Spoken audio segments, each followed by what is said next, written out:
Hello, everyone. Welcome to this audio fan commentary on Doctor Who, Series 2, or Season 28, Episodes 5 and 6, Rise of the Cybermen / The Age of Steel. It's one story in two parts, and it's of the David Tennant era.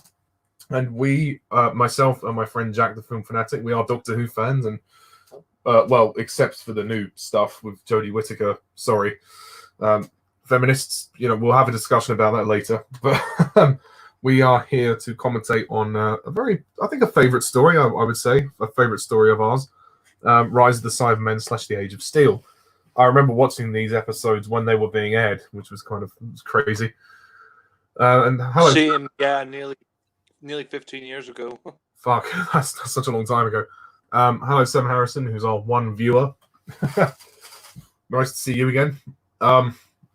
Just like the other commentaries, this is just for fun. We're not doing this for profit or financial gain. If you want to follow along with us, if you own this story, if you own the series on DVD or Blu-ray, insert the right disc in with these two episodes on there into your Blu-ray or DVD player. Put your timestamp to 0, and when we press play, you press play. We can't show the image for legal reasons. So yeah, I mean, I think that covers everything. Jack, is there anything you want to say before we start? No, not really. Just look forward to this. Yeah, okay, I'll let you carry on having your sandwich. Right. I'll probably do the Actually, I'm having a bit of chocolate, but yeah. Oh, nice. Ooh, chocolate. It's not a Wonka bar, is it? No. You can actually get Wonka bars, funny enough, which is crazy. I think in America... Yeah, I've had one. Yeah. They're not that bad. But, yeah, anyway, I'll probably do the countdown as you're eating, so...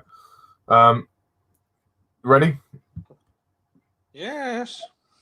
3, 2, 1, play.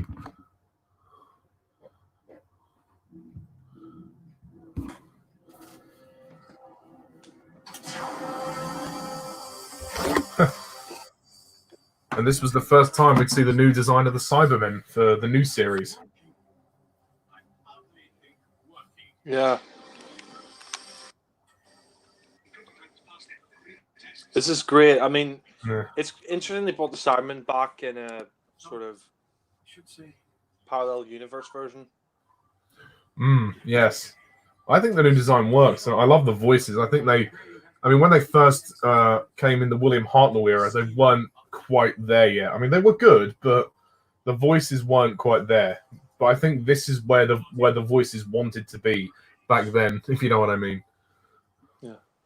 It's interesting to see John Lumick in this story. Yeah.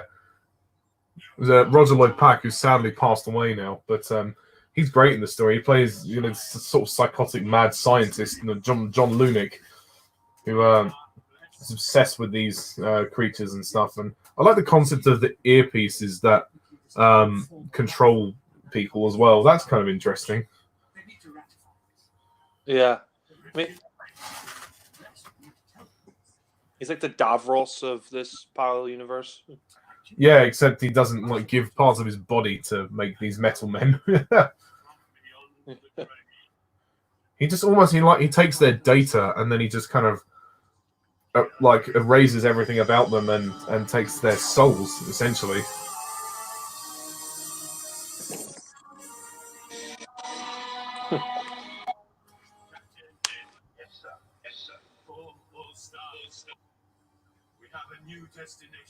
New destination.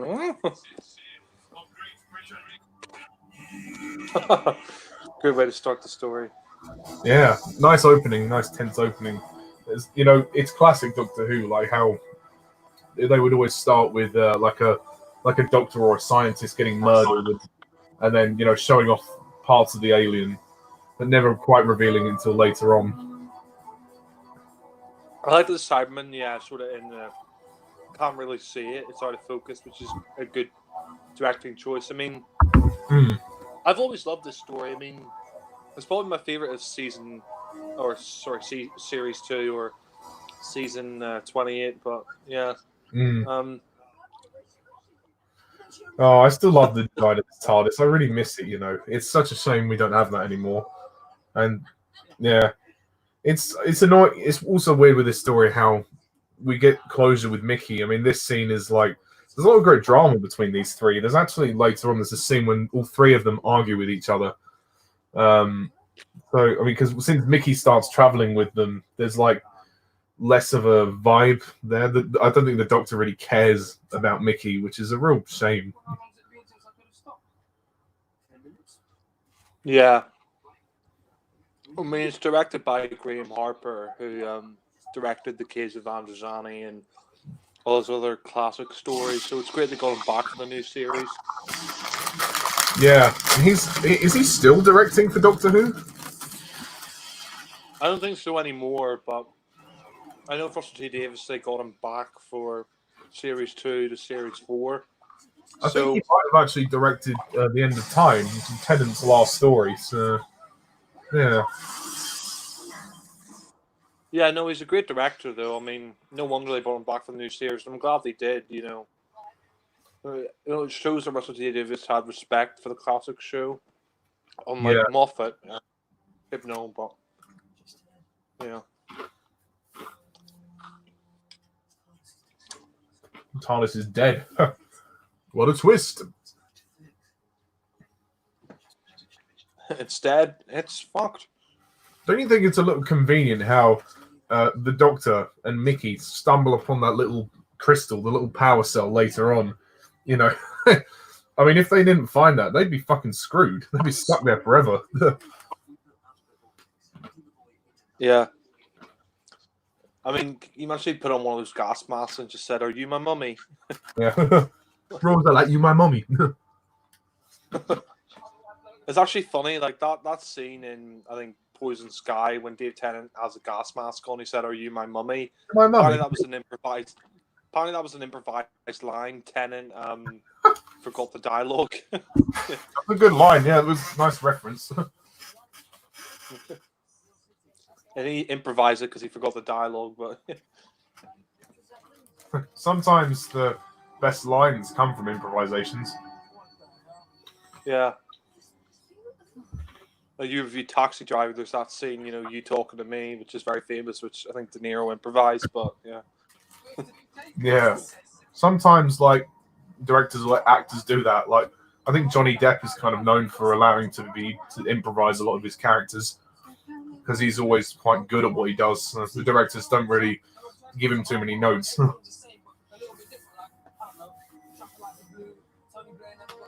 I mean, a lot of people give Mickey shit, especially the Doctor, but he's actually quite a smart guy. I mean, yeah, in series 1 he's a bit of a fool, but in some ways he's a bit of a clown, but he's not like an idiot. He is smart, He's good with computers. I mean, the fact is, Mickey saved the world in World War III in the Christopher Eccleston episode. And when the Doctor says, "Mickey the idiot, the world is in your hands," and he launches the missile on Downing Street, doesn't he? So Mickey saved the day. Yeah. Oh shit. This is actually quite a good moment where Rose is once again tempted by the thought of seeing her dad again, and the Doctor has to pull her back again. I mean, she clearly didn't learn a lot from Father's Day. Yeah, trust me on this. I love that. Yeah.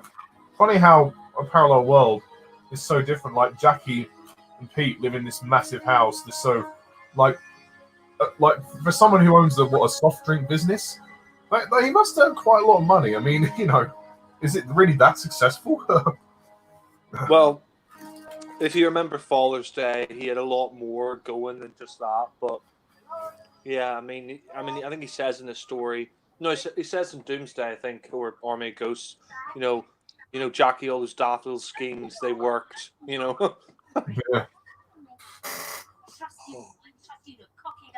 Trust you. She's a real bitch. She's a real bitch in this parallel universe. I mean, yeah. Yeah. I think Jackie's quite selfish in this one because she's, someone who has that much wealth and money takes it all for granted. She probably doesn't have a job or anything. But 39. It's funny how in this world that Rose is the dog. It is very funny. Yeah.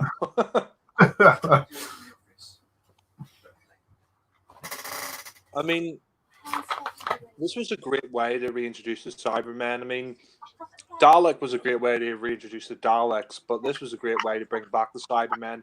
I mean, it's not the same Cybermen from the classic series. It's not the Cybermen from Mondas. It's a parallel universe Cybermen, but these Cybermen are really scary and it's a great story.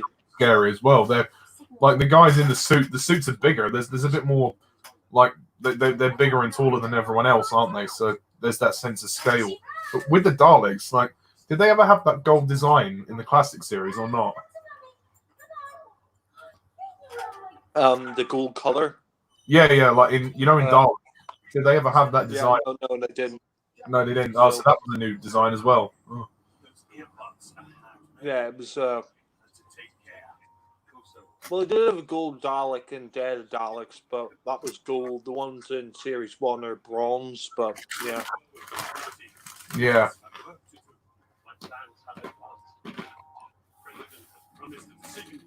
No, he's great, John Lubick. I mean, he's like the creator of the Cybermen. He's basically the Cyberman's version of Davros, which is kind of interesting. I think the actor here gives a very good performance. Yeah, Roger Lloyd Pack. He's a great actor. He was in he's in Harry Potter as well, and he was in Vicar of Dibley actually as well. He was in that. He was very funny in that. He's a great actor. Yeah, he was also in Only Fools and Horses. I think he played Trigger. Isn't his character called Dave or something? Yeah. What, in this or? No, in Only Fools and Horses. Yeah, I think so, yeah. Yeah, that was it. Yeah. Well, funnily enough, like you reviewed Seeds of Doom, which had the actor who plays Scorby, and that was Boise in Only Fools and Horses, but oh right, I see what you mean. Yeah. Imagine fucking Rodney and Delboy with the Doctor. That'd be fucking funny. Yeah. That's a really creepy scene where you see the things in her ear. Mm. Yeah. When you see the things like transmit, like he can the communicators you see in the air, like later on that becomes a bad thing because they can use it to sort of take over people and then convert them into Cybermen. But this is a really nice. I didn't notice this when I was younger, but that's a really nice callback to the Invasion International Electromatics. Like in that story, Tobias Vaughn, who was the head of that International Electromatics, but yeah. Oh right, yeah, I forgot about that. That is a good reference. Yeah, I mean, as a kid, I didn't realize that, but seeing that now, like I saw images of that recently. It's a nice reference to the Invasion, but yeah. Funny how even in Series 2, when the Doctor's regenerated, he has the same dynamic with Mickey. Still doesn't pay any attention to him, just disregards him because Rose is there. Yeah, you'd think with a new personality he'd be nicer to Mickey, but not really. Not until actually after this story, he grows to appreciate Mickey at the end of the story. Mickey has to prove himself, and I love that story arc. And it's funny actually. I mean, when you mentioned about the earpieces, like we find out in the finale of this series when like it's attached to their brains. I mean, it's kind of creepy, but yeah. Imagine if this happened in the future, like us downloading information like through these earpods. Yeah, it is kind of creepy. I mean, my mum's, she said like the scariest Doctor Who monsters, Cybermen. I can kind of see that because, the Cybermen could, possibly be something in the future because people are always talking about If you lose an arm, you can replace it with a metal arm. And what happens if like someone decided, all right, let's just upgrade humanity? That's make them all robotic so they can sort of live forever. And that's sort of an interesting thing with this Yeah. story. Like Cybermen could. I mean, I think the guy came up with it was like a scientist or scientific advisor to the show. So, the Cybermen are probably the most realistic monster that could happen in real life. Yeah, That's kind of what makes it scary. Yeah. I mean, the Daleks could, well, they're the most memorable villains. They've been the most probably.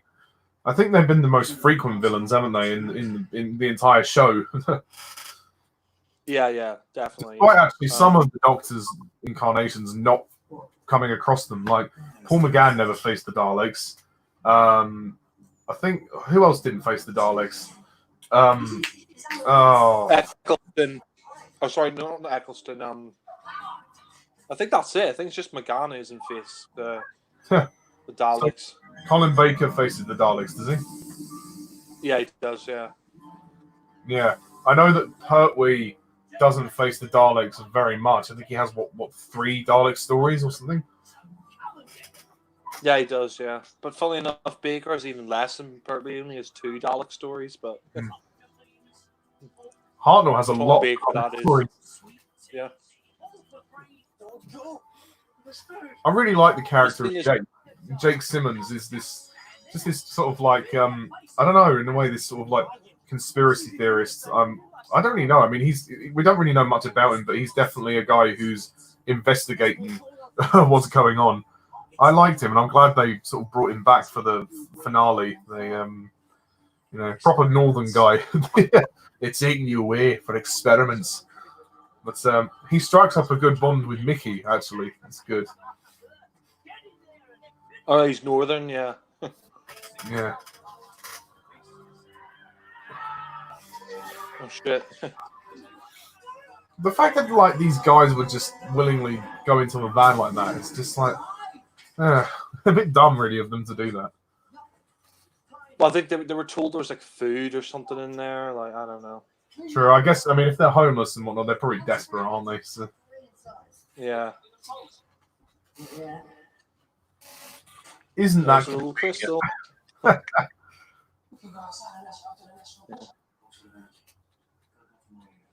I was going to say something though. It's interesting that I think most of the Doctors, apart from McGann, because only the TV movie, and I the Doctor, I think all the Doctors have encountered the Daleks. But with the Cybermen, that's quite different because Hartnell encountered them at the very end of his era because they were in his last story. Yeah. Troughton encountered them quite a lot, 4 times. Pertwee didn't even meet them at all, which is kind of shocking. He had 5 seasons and he never met the Cybermen.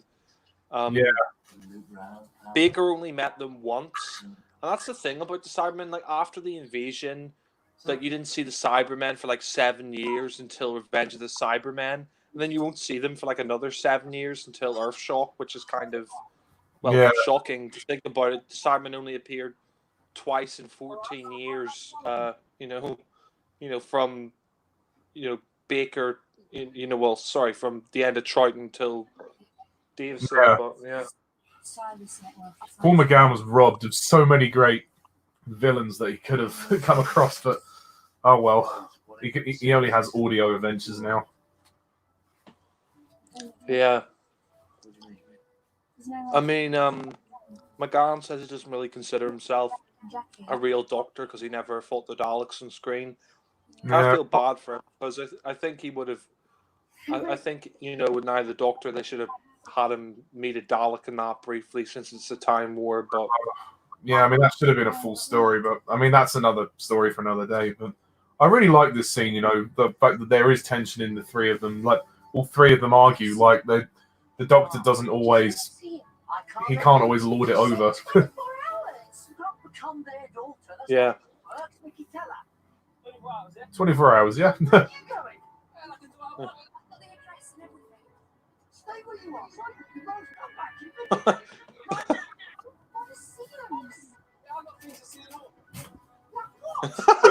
Doctor's Yeah, it's always about Rose. really wants to see her dad. God. I mean, yeah, you're right. Like, Rose has not fucking learned her lesson, you know. Jesus Christ, you know. Fuck up another reality. Why don't you, Rose? Back in 24 hours. Yeah, and he does. That's the thing. Mickey does find something better. Yeah. Yeah. I really like the fact that Mickey sort of becomes his own man in this story at the end, you know, where he just says, you know, goodbye, you know, you don't need me, Rose. Yeah, we had something once, but now you're in love with the Doctor. It's kind of obvious, you know. But yeah, it's good that the Doctor actually doesn't always get what he wants because he's so used to kind of being in control that occasionally there are going to be times when people break his control. Like again, for Rose, it's like a personal thing. She really wants her dad so much. But yeah, I mean, it makes Father's Day a bit redundant, but I still love this story. Don't get me wrong, but you know, Rose's curiosity kind of leads them to discover about the Cybermen anyway. So I suppose it was kind of used as a plot device, really. But yeah. Yeah. I mean, I don't think it makes Father's Day redundant, because you know that was still her dad, and yeah, still an emotional episode. But I do, yeah. I mean, I think she sort of learned her lesson from that. But here, you know, later on we see that, you know, she does get her dad back, but it's never going to be the same dad with the same memories. Yeah. It's going to be like somebody else. Exactly. I think that's what the Doctor was trying to say. It's like, well, there's no point because he's not your Pete. He is a version of Pete. He's not going to know who you are. So there's no point. Like, I think in the end of the story, she tries to call him dad, and he's like, just don't, you know, just don't do that. Like, it's not, yeah, it doesn't have the same effect as Father's Day. Yeah. Because he never, well, I mean, in his opinion, and it's true that he never, you know, she was never his daughter, because he never, you know, had a kid with Jackie. Yeah.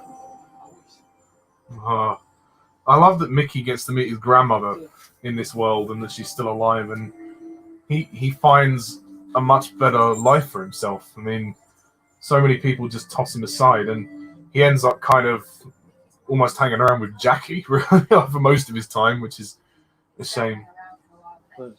But yeah, I mean, this is a minor criticism, but I'm not really a fan of the sort of brown shirt that Tennant's wearing with the suit. It kind of makes his suit look a little bit dull. Like, I prefer it, like, when he wears, like, you know, the usual, like, white shirt or like a blue shirt, like in series. Yeah, he has or whatever. a wavy looking shirt, hasn't he? But I mean, later on he wears a tuxedo, so I mean, yeah, he doesn't wear this for long. But I can see your point. It doesn't. I think maybe there's just too much of a blend because the tie's so dark as well. It does feel a bit like they're kind of. Yeah, I mean it works, but maybe a white shirt would have just evened it out a bit. I still love Tennant's suit, but yeah. And I love his Converse trainers. Yeah, that's nice. Yeah. I mean, the fact is, the Doctor gets away with dressing unusually, doesn't he? I mean, if he can wear a fucking technicolor dream coat, then he can wear anything. That's true. Yeah. I mean, he barely got away with that, but I don't think the Technicolor Dreamcoat suited him, but yeah, I thought it was a costume. But Perry, any dream will do. Excelsior. Yeah. Oh, by the way, Sam asked the question: do you prefer Tobias Vaughan or John Lumick, and why? I have no idea, to be perfectly honest. I don't know. I like them both. They're very good characters, but probably Tobias Vaughan because he's more creepy. I mean, I like both of them. Like, I think John Lumick's good as well. Yeah, but they're different characters. I mean, Tobias Vaughan sort of becomes, I guess, a good guy at the end because he helps the Doctor, but he gets killed, and John Lumick becomes the cyber controller. But yeah, and the actor that played Tobias Vaughan was in the Daleks' Master Plan as well. And I thought he was excellent in that story as well. Yeah, Kevin Stoney. Yeah, he's played two of the best Doctor Who villains, Tobias Vaughan and Mavic Chen. But Oh, look at that puppy face, Doctor. Lol, puppy face. Yeah. I mean, he does sort of get a few things from the Fifth Doctor, I guess. Like I think he said that he gets the glasses from the David. Fifth Doctor and the sort of and the sneakers, I guess. But yeah, Mm. but I think Tennant's just a better Doctor than Davison. He's got more personality, but And there's so much more range with David Tennant. yeah. Oh, bless her. She's blind, and why are they giving her earpods if she's blind? I mean, how's she able to, get anything out of them? Really? This is a nice scene. This actually could be Noel Clarke's best performance as Mickey. I think this is probably his best story. This is nice. Ricky.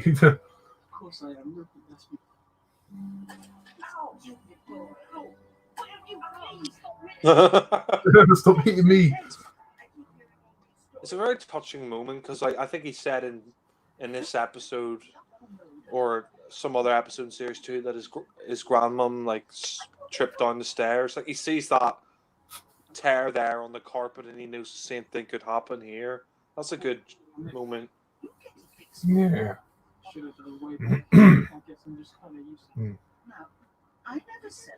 Oh. The actress that plays the grandmother, she's really good. She gives a very nice, sensitive performance. Yeah.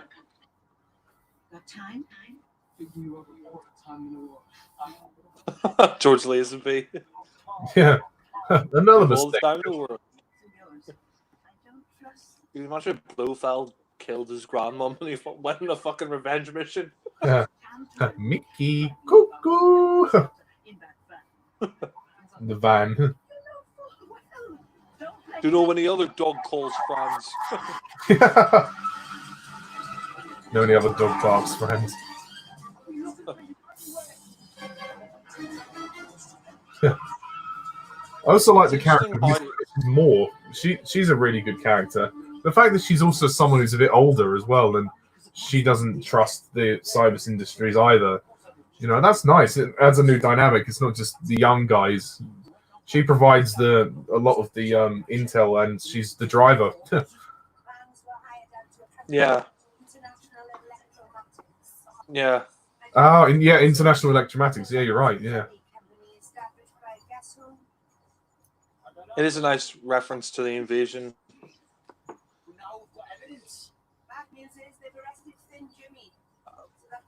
Thin Jimmy.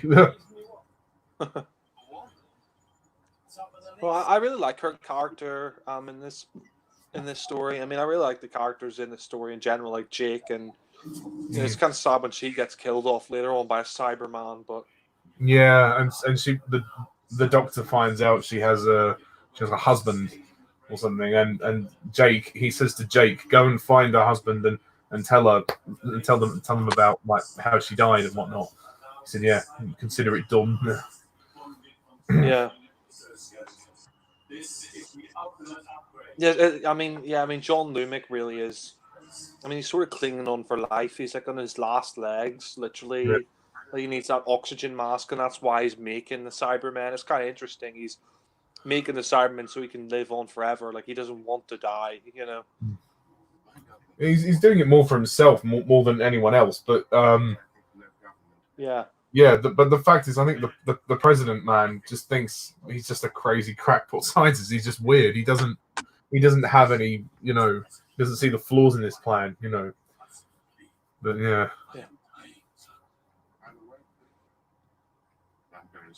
I'm very sorry.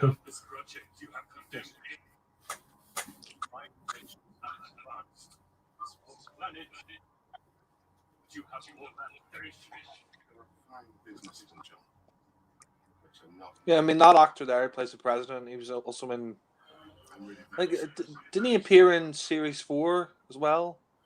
No, I don't think he did. Well, if he did, I don't remember. Sorry, I'm thinking of some other guy. I do know the actor. He was in Rising Damp. comedy shows, good not. Mm. But yeah, goodness is the president, but always knew Germany. New Germany. Oh, so it's interesting. He's working for Lumic as well. Like, Well, actually, no. We discovered that Pete is actually sort of double dealing. Pete Tyler is giving. He's actually he's gone under a false name like Gemini or something, and he's giving the information to Jake and Mrs. Moore as well. So he's only doing it to get information on him. He doesn't really trust him. But I thought that was an interesting idea. yeah. This scene is really disturbing when he starts playing in the jungle when they're all getting like upgraded. Yeah, like the Lion King. Yeah, in the jungle, the mighty jungle. It is a bit weird for a death scene. I think he plays the music to sort of drown out the screams, but it is quite disturbing. Louis said he always found it really disturbing, and I guess it is actually. Yeah. Yeah. I mean, I kind of laughed at it, but now I think about it, yeah, it is very disturbing. It tonally, it's just weird. Turn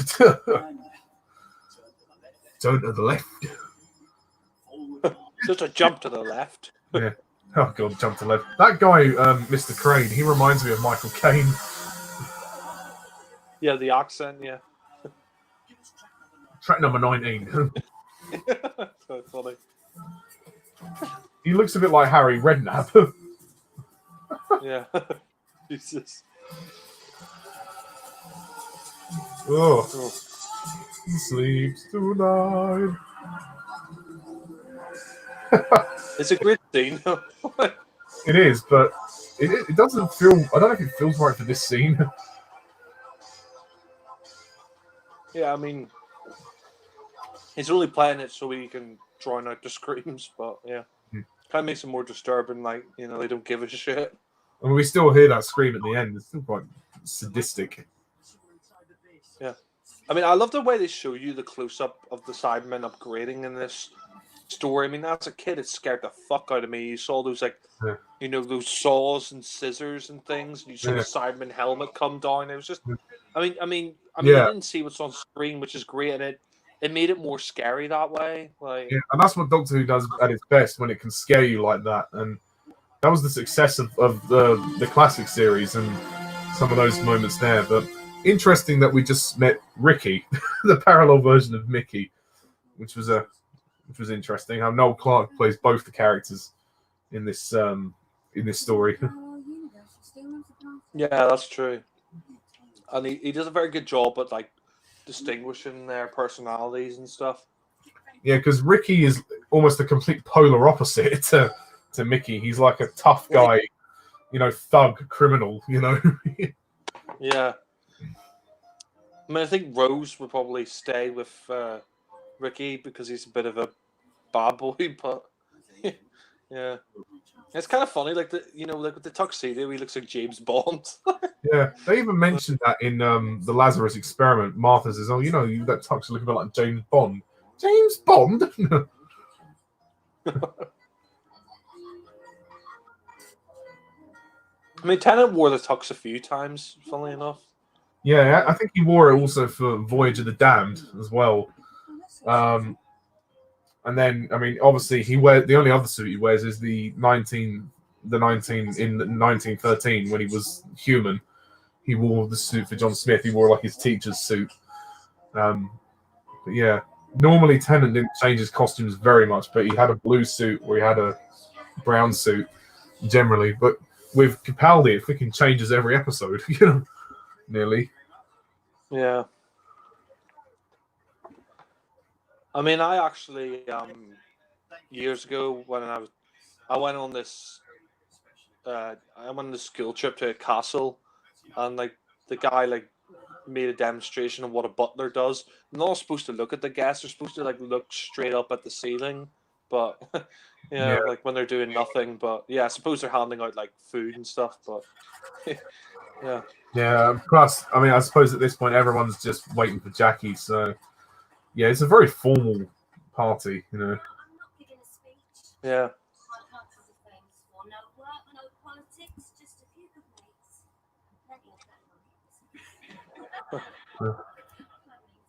I mean, she always has to be center of attention in this parallel universe. Yeah.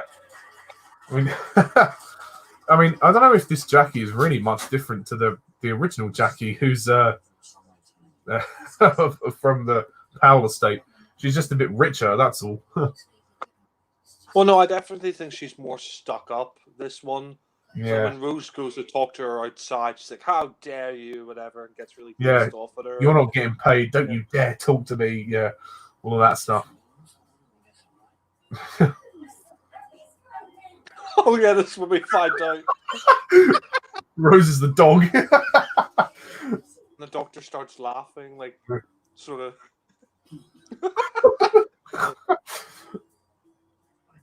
Do you think that Tennant actually did unintentionally laugh, or do you think that was in the script that he just laughs at that bit? I think it's in the script. Yeah. There they are, international electromagnetic, son. All right, you failed to maintain your cyber weapons, son. So they're the future. He's like, if that guy is like, if Michael Caine and Harry Redknapp had a kid, it would be him.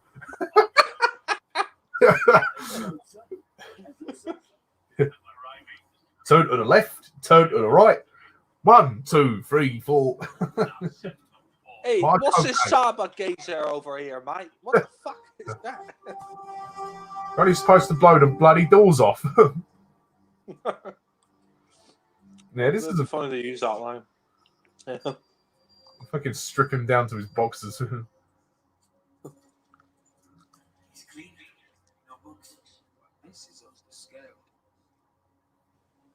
Yeah, I think they think he's a clone or something. Yeah.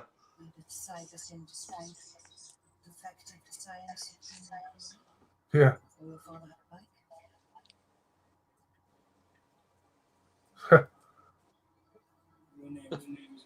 Mickey, not Ricky.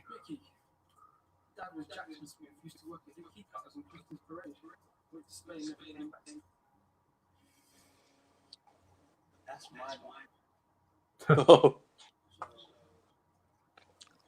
This is really, he gives a great performance in this one. I don't know. But he doesn't just look like me. He is exactly the same. Oh shit. They did a really good job of like making them look like they're like right next to each other. Like, yeah, I mean they clearly had a body double for Noel Clarke, and they just CGI'd his face. It's all about the editing as well. They cleverly edited the different shots of him. Like, this must have been multiple takes. Like the amount of times they go back and forth from each angle. Yeah. It's clever the way they do this. I love the way they do these sort of things. Have you got a problem with that? No, it's good kitchen. Gemini. Ricky's Mickey here's a real nasty prick, Ricky. Yeah, he's all right. He's just very intense, I think. I mean, he turns out not to be that much of a nasty guy in the end, but yeah, he's just a bit of a thug, I think. I mean, it's really funny that the Doctor called Mickey Ricky in series 1, and then he go to a parallel universe where he's called Ricky. Like, that's just such a great. Yeah, it's such a great, great idea, wasn't it? A great sort of, yeah. In a way, series 1 unintentionally sort of preluded that, didn't it? Yeah, it's a nice sort of answer to that pun. They go to a parallel universe where there's a guy like Mickey called Ricky. Yeah. Why do they dress him in exactly the same clothes? Because that's just going to confuse them. Like, put Mickey's original clothes back on. Like, at least that way we could tell which one was. Like, yeah.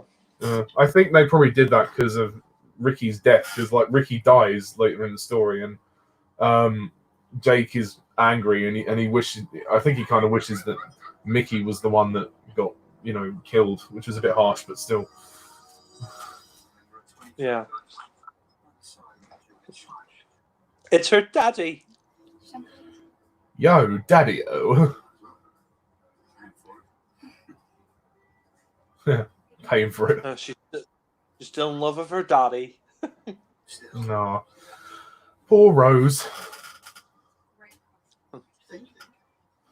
It's funny. I'm not Like, bothered. Donna's dad is dead, presumably, but Donna doesn't go crying about her dad every 2 minutes. Oh yeah, is Donna dad? Is her dad dead? Yeah. I think so. Well, he's never really mentioned in series 4. Like, Donna's just living with her mum and her granddad, so presumably, yeah, her dad's probably dead. Because They could be divorced. Yeah. Yeah. And then, yeah, in the specials at the end, Tennant says, "Oh, I went back in time and borrowed a quid off a lovely man." Jeffrey Noble, his name was. Oh yes, yeah, he is dead. Yeah, of course. Wait a minute, why is Siri's turning on? Because of the Cybermen. No, I don't know why that was happening. It just it suddenly turned itself on, which is weird.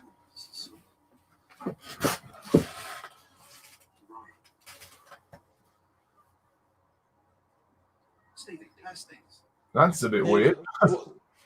What was he saying about Rose? Like, He was like he was telling her about like his marriage, and it was like, why am I telling you all this? Like we haven't met before, have we? It was just this weird moment. Yeah. I think it's maybe unintentionally like the parallel universe. Fate is I don't know.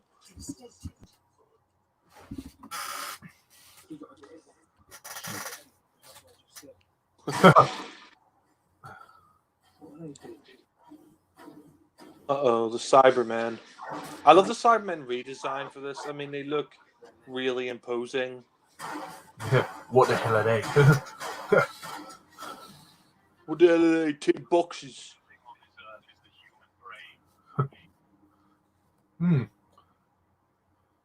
I like this episode. It's a good build-up to the next one.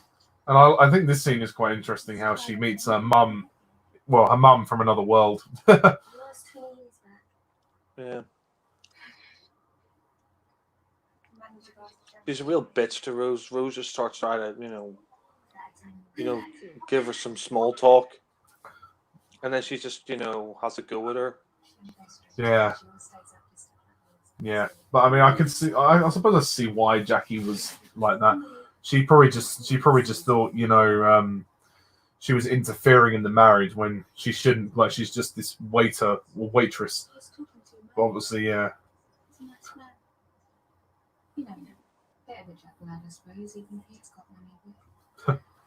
I know, but yeah, she's a bit of a stuck-up snob in this universe, but yeah. Yeah. Well, don't worry. She dies soon enough. Jackie Tyler. I like that they use the music from Father's Day as well. That's a lovely touch. You are your staff. You're nothing but staff. You're just the servant girl, for God's sake. You're certainly not getting paid. Don't you dare talk to me. Wow, what a cunt. Well, at least she knows which one of her mums she prefers, the one in the real world. Yeah.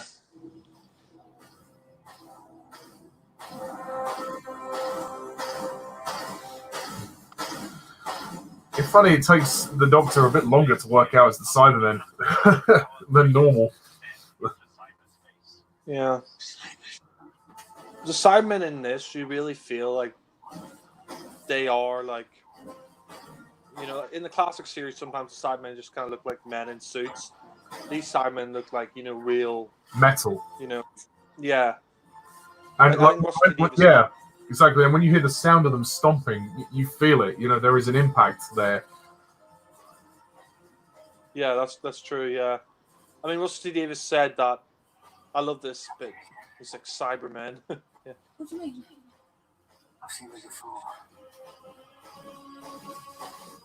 What are they? Cybermen. Cybermen. Yeah, that would have been a great cliffhanger in itself when he said Cybermen, but yeah. Yeah. Convenient timing.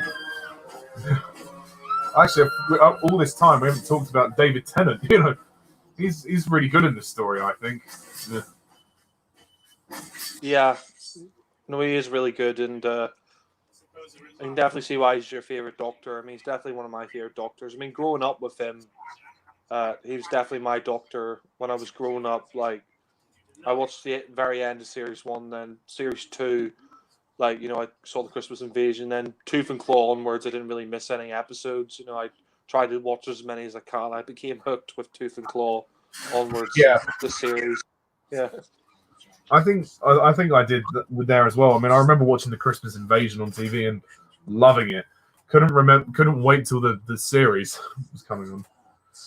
And yeah, no, it was good. I remember the day that I had like a summer fete at school and I missed the last episode, which I was annoyed about. So I had to watch it on record the next day, but it was still brilliant. Still just a great ending. Yeah. I mean, I unfortunately missed the first episode of Series 2, New Earth, but yeah. Sad that Eccleston never faced the Cybermen, but in a way I'm glad they saved them until Series 2. Yeah. I think they crammed the Cybermen in Series 1 and would have been a bit too much, but... Yeah. I suppose so. But it's, you know, generally speaking, the Russell T Davies era was golden. I mean, there were a few bumps in the road, for sure, of course. I mean, but generally speaking, it was fantastic. Yeah.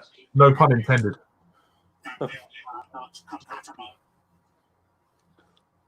I love their voices in this story. Mm. Nick Briggs. I think this is probably the best the voices have ever been, you know. Yeah, I probably agree, yeah. I like their voices in Tomb of Cybermen as well. They were great. Yeah, two of the Cybermen is when they really started to nail the Cybermen. I mean, yeah, the 10th Planet was good. Don't get me wrong. Like they were good in that, but they were never going to be perfect in their first appearance. Yeah. She is not your mother. I mean, it's funny, in the classic series, the Cybermen were made out of silver, but Russell T Davies said he thought, like, you know, Cybermen should be made out of steel, and that's why the parallel universe ones are, and I think it works for these ones. Yeah, I mean, also, you can put that down to technology evolving as well. Like, these Cybermen are more technologically advanced than some of the older ones as well, which I think is great. I mean, obviously, we've been to their planet before, Mondas, whereas these ones are manufactured on Earth in a parallel universe. So, yeah, I can see where the distinctions are, but it's a shame we never went back to their like planet. I think we might have done in the Matt Smith era, but Nightmare in Silver, but I can't really remember like too much about that. That's weird because Mondas was destroyed in 10th Planet. So Yeah. after that, they had a new home planet. They just stole off another race, Telos. But yeah, it's Ricky. Ricky. No offense, sweetheart, but That's not me. That's like the other one. That's like the other one. Oh, things were bad enough. There's two Mickeys. It's Ricky. They're metal, you know. It's a bit daft to use guns, really. You got to try something a bit different to that. Yeah, they look really intimidating. Like the way they're marching in line, like they look great. These Cybermen. Yeah, and even like it's weird when we see Lumic later on. He becomes the cyber controller, and they show the first front of his brain, which is a bit creepy. Yeah, this is good. I don't know. Like the resolution to this cliffhanger is a bit anticlimactic. He just buzzes the sonic screwdriver at them, and somehow this like beam of energy destroys them all. It's a bit random. Yeah. But yeah, I mean, no, that was a great cliffhanger because I remember like watching that and thinking, "Oh my god, they're gonna die!" But then the next episode, it was resolved so quickly. It's like, oh right. Yeah. Oh, by the way, the president is Don Warrington. Yeah. I just said they're Cybermen originally created by Kit Pedler and Jerry Davis. But, yeah. Oh yeah, Nice. I mean, I don't know what my favorite story is in series 2, but this is probably my favorite, or at least one of them. I just think it's a really good two-parter. It is. This could be the best story, but yeah, there's quite a lot of good ones in series 2, actually. Yeah. Dun-dun-dun-dun-dun. Finale's very good. I think my only problem with the finale was Cybermen were defeated a little bit too easily by the Daleks, but it was still a very good story. Army goes Doomsday. Oh, they cut out the trailers, which I suppose is, fair enough. We don't really need to see the next time trailers. Were there any? No, I remember actually watching the story, and I don't think there was a next time trailer originally for this one. Was there? Or I thought there was, but or maybe there wasn't for this one. But I thought maybe it's no, just... I don't think there was for this one. But that's one thing I will say, like, about the new series. I'm not really a fan of. Like, I think for two-parters they shouldn't have a next time trailer because sometimes they kind of ruin the surprise. Like, yeah, I was watching Nick's review of Bad Wolf Parting of the Ways. At the end of Boomtown, you see the Dalek in the next time trailer, and it's a bit unnecessary. So you're kind of ruining the surprise. But yeah. I know it's good to get the audience hooked, but yeah, they've got to be careful how they edit those. I mean, one time when they didn't do it was Series 4 with Journey's End. They didn't have a next time trailer for it because obviously the regeneration scene at the end that would have spoiled it. But they did have a small 30-second teaser which they released during the week, like in between the two episodes, which they showed glimpses of the shots of the episode, but they didn't show any of David Tennant. So that was clever. That was good. But yeah. Yeah.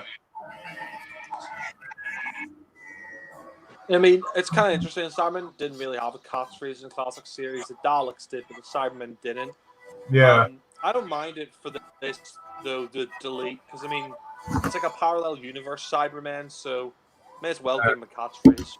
I mean, obviously they will reappear again, and they did start to use that every so often. I think with Rusty Davies, it's trying to think of catchphrases for everyone. Like Eccleston and Fantastic, Tennant had like Alonzi and all of that, and then Daleks had Exterminate. Cyber, I mean, well, they already had that anyway, but the Jadoon had You'll Be Catalogued, which was weird.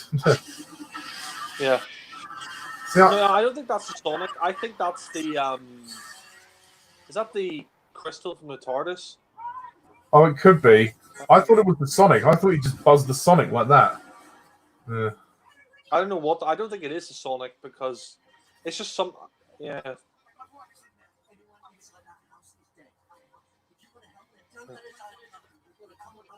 I kind of think it is still a bit anticlimactic. It's just very quick the way the Doctor just, but like Yeah. Yeah. I agree with that. Yeah. It doesn't take away from the episode too much, but you're just like, oh, okay, they built all that up for not very much. Yeah, I think that's a nice reference to the moon base there when you see Cybermen feet marching on the ground. But yeah, this is kind of tense here where she's hiding from Cybermen. Yeah. And she gets converted herself. But I like when Mrs. Moore turned up with the van. She could have just ran all the Cybermen over. That when she said, "Everybody in." Yeah. I don't think it'll work because they're steel. Like they'd probably just try to run them over. It wouldn't probably just stop the van. But yeah.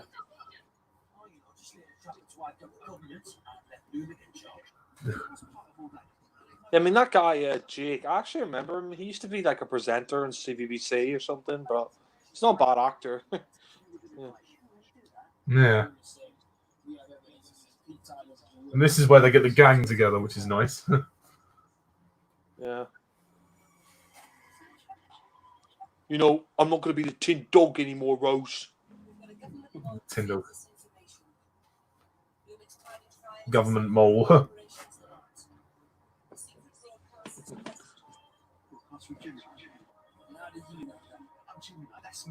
Yeah. Oh, Pete does have his use. To get information, you bloody prick. Yeah. Scooby-Doo and his gang. Scooby-Doo and his gang. Only because we were talking about that earlier.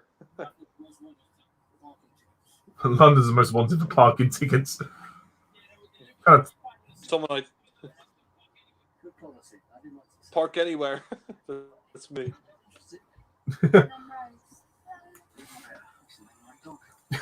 let's name my dog. We named the dog Indiana.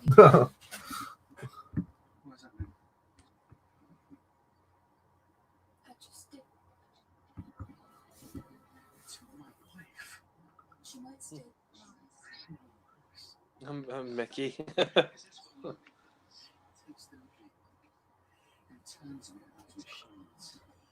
Yeah. Cybermen.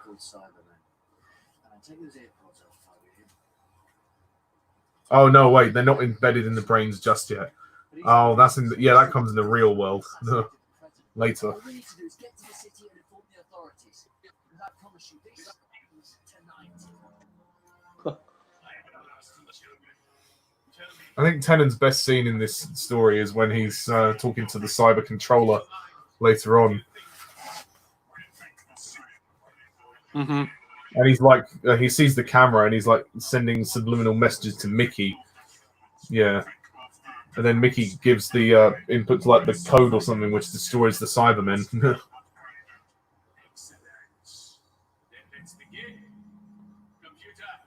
And he says, any old idiot can figure it out. Yeah. Oh, it's just loads of numbers. You can just type them in, you know. Some idiot. Yeah.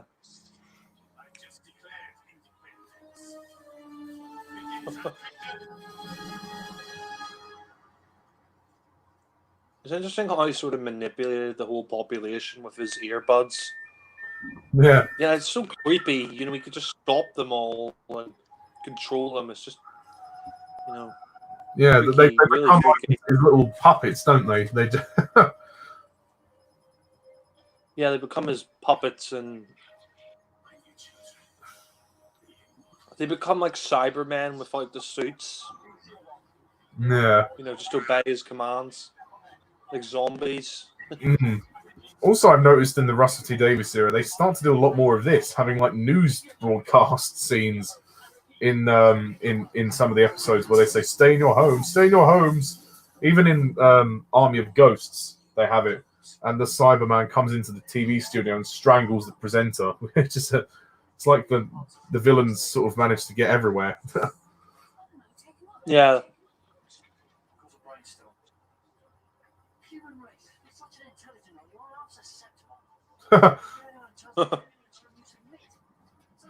Submit. Yeah, Tennant's really good in this. I mean, you know, this is his first series, and he's just great in this. Mm. I mean, I think the stories probably were a little bit better in series one, but there's still some great stuff here, you know. And Tennant, like you say, he does sell it. He really sells his version of the character. I mean, I do like Christopher Eccleston, but I'm sorry, David Tennant is for me the best. He's my favorite Doctor, you know. Yeah. I mean, I do think the stories are better in series one, but you still get really good stories in series two, like this and the finale, and you know, a few others in there which are quite good.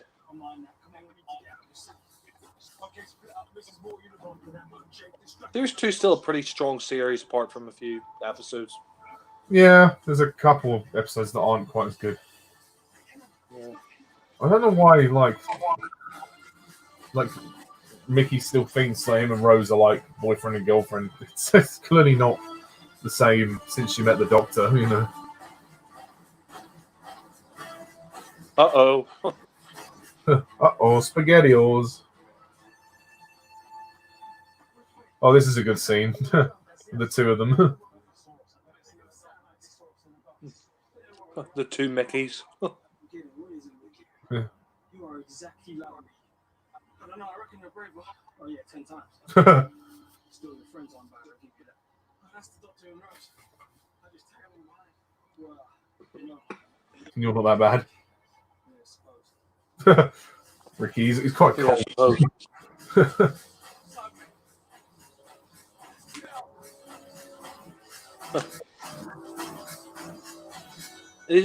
Graham Harper did a really good job directing this. Like the Cybermen really feel like a threat in this story. And that's the important thing about Doctor Who. You've got to make sure that the villains are great. Otherwise, you're not going to scare the audience. And that's what people love about the show. And that appeal is that they feel like that in 45 minutes or however long the episode is, they have the ability to just like be scared. And I think that's the secret to the success of the show. And obviously, it helps to have a compelling person playing the Doctor and a compelling story. You know, that's all. I mean, that's what Doctor Who is. It's just great entertainment, and it's pure escapism. The most escapist show you could ever watch, but it's got to be done right. That's the thing. Yeah. This is really creepy here. We see Jackie and, you know, like just the earbuds that are lighting up blue, and you see them being marched into the factories. It's just really scary. Yeah. This is quite an intense moment when Ricky dies. It's Ricky, you get me, Ricky! That's it on this. Yeah, this is, you know, I mean, that's actually quite a creepy and scary scene, because the Cybermen actually speed up there just to kill him. Like, Yeah. you think, you know, you think they just go at the same pace, but they aren't managed to speed up there, you know? And for Mickey as well, that must be quite hard because he's looking at basically himself, like dying. That must be like a shock to him, and like it's really quite a powerful moment. Yeah, it's my cocaine. Yeah. I'd like to request an upgrade. I've seen That's a question upgrade, sir.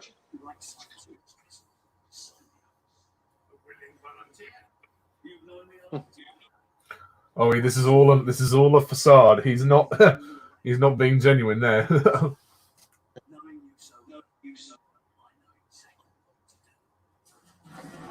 Oh yeah, Shit. I forget he decides to like kill him. You know, I wonder why he does this. Is it because he knows he's going to get upgraded anyway? I think maybe he just has a change of heart. He just doesn't like agree now with what's going on, and he's like, you know what, this is the man. You know, he's dying anyway, so I'm just gonna fucking kill him. You know. Yeah.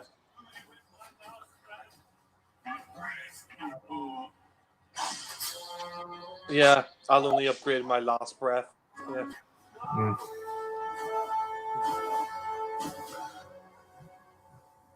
Yeah, this is done well.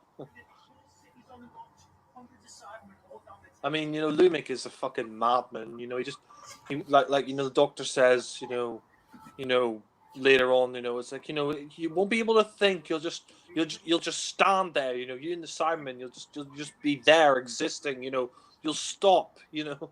Yeah. This is sad as well, not just because of, yeah. I mean, this is sad not just because Ricky's died, but because Jake's being a bit of a dick to Mickey. You know. Because you're never good. You know, you're nothing like him. Says you're nothing. You are. Hmm. Wow, dickhead. Yeah.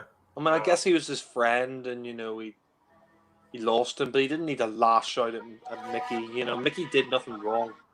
Yeah, Mickey couldn't do much. He couldn't climb over the fence, could he? And then he would have just been dragged down as well. So, yeah. Yeah.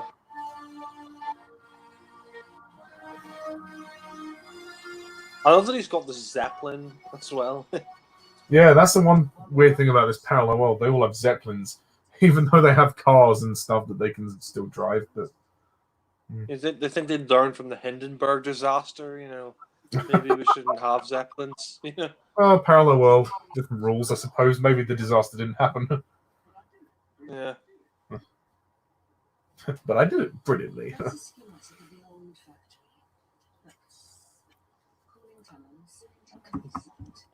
Mickey. There's another way in. You know, Jake would have been an interesting companion, like if he stayed with the 10th Doctor, but Yeah, I always liked Jake, and I always thought there was more potential with that character. I mean, he could do with changing some of his spiky hair, but he's generally quite a good guy. I mean, I'm glad they brought him back for the finale at least, because they revisit this parallel world in some form. But yeah, I don't think Jake would have been very good at taking orders from the Doctor. I think he likes to be sort of in charge of the gang. Yeah. The pacing in this is really good. It just zips by. Yeah, it's funny. There's differences between 9 and 10. Like in the Ninth Doctor, he wouldn't let Rose do anything to try and save her dad, and now in this one, Tennant's. I guess maybe the Doctor's learned. He's like, well, I know I can't change Rose's mind. You know, she's going to go and always. You know, she wants to spend every second with her dad that she can. So fuck it. Yeah. Yeah. Jakey boy. Mickey Mickey! This is more. I mean, what I really like about Tennant's Doctor is he's full of energy. You know, he always gives very energetic performances as the 10th Doctor, which is really great. Yeah. Stay out of trouble, be the Tin Dog. Those days are over. Be the Tin Dog! Yeah. He's like, I'm not an idiot. And I'm glad that Mickey finally proves himself. And the Doctor's finally like, you know what? I probably misjudged this guy. Yeah.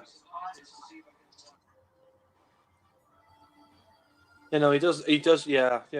I mean, it's weird. The Doctor, like the 9th Doctor, he kind of realizes Mickey's potential at the end of the Slovene two-parter. But then, and he says, "Oh, come join us," and then he's like, "Nah, I won't." And then he just kind of like just thinks, "Oh, Mickey, you know, what can you do with him?" And then he sort of realizes at the end of this, again, that he's not worthless. You know, exactly. I mean, the fact is, the Doctor treated Mickey like crap. I mean, he always called him Ricky. I mean, you know, I think Mickey may as well have called the Doctor Dickie because he's a fucking dick to him. You know. But I liked that little moment when he says, "Mickey, good luck," and that sort of seal of approval finally that Mickey has from the Doctor.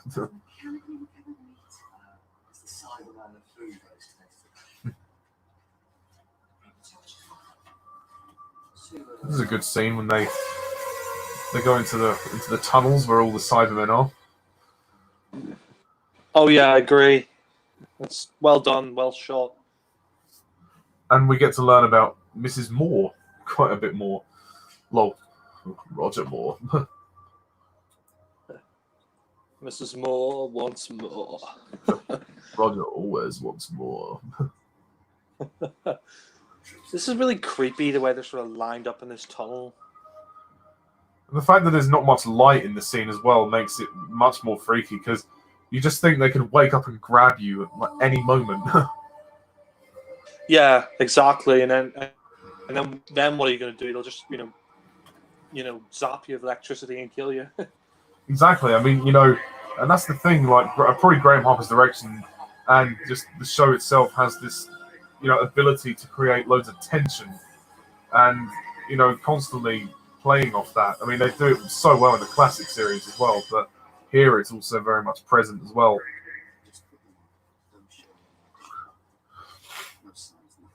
Yeah, don't show an emotion, all right, love? Yeah, Rose, for once in your life, don't be emotional. Yeah, that's going to be hard for Rose to do. Yeah, in the words of Woody Harrelson, so emotional! Oh.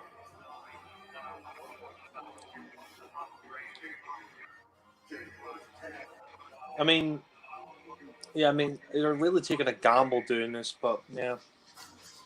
Exactly. I mean, showing no emotion, that's not easy. And this is when they find out, you know, this is a really tragic scene when he finds out Jackie's already been upgraded. Yeah. Even for Rose, it's a bit shocking because I know it's not a real mum, but it's still a version of her mum, you know. Must be pretty shocking for the system. Yeah. it's good that Jake ends up accepting Mickey as well. I mean, I know him and Ricky had like a good dynamic, but him and Mickey have a sort of different dynamic. But it's in a way it's sort of similar but different, which is kind of ironic. Yeah. We'll put you in charge. If you kill him, what's the difference between you and Cybermen? Yeah, fair point. We're supposed to produce these. That's a good point. Yeah. I think Jake's a bit arrogant, he's a bit full of himself. Thinks he knows everything. I like how they call back to this two-parter in the finale, kind of like the way they call back to Satellite 5 in Series 1. There's always like a story within each series that sort of calls back to the finale in some way. Yes, yeah, I like that. And the thing that Russell T Davies is very good at kind of arcing the series without it feeling forced, without it feeling overcomplicated. Like, I mean, obviously, Moffat later on would write this really convoluted story arc and it would just go out of control. Russell T Davies always kept it, fairly consistent, which was brilliant. Uncontained, yeah. Yeah. I mean, the first series was very simple. It was the Bad Wolf thing, and it was more about, showing and also bringing the Doctor Who show back. This was, I guess, building up to Rose's exit. The third series was building up to the Master coming back. The fourth series was about building up to the return of Rose and the Dr. Donna thing with Don, building up to Donna's exit, which was it was very clever, and the specials obviously building up to David Tennant's exit. So there's very little subtle things that they do with the scripts, but they work it very well. I mean, the episodes can be enjoyed as isolated stories, which is also brilliant. Yeah. And yeah, Series 4 sort of built up the return of Davros and, bringing back all the companions. It sort of felt like a sort of finale for the whole Tennant era. But oh God, that's scary when the Cyberman turns around in the dark. Yeah. Yeah, you're right. I mean, it's very well directed by Graham Harper. I mean, he directed. Actually, you know what? I don't think he directed that many stories in the classic series. He directed Keys of Androzani, Revolution of the Daleks, but I think maybe that was it. Maybe he did a great job. Younger, perhaps. Sorry? Maybe because he was younger, he didn't have as much directing experience, but they really used him in the new series.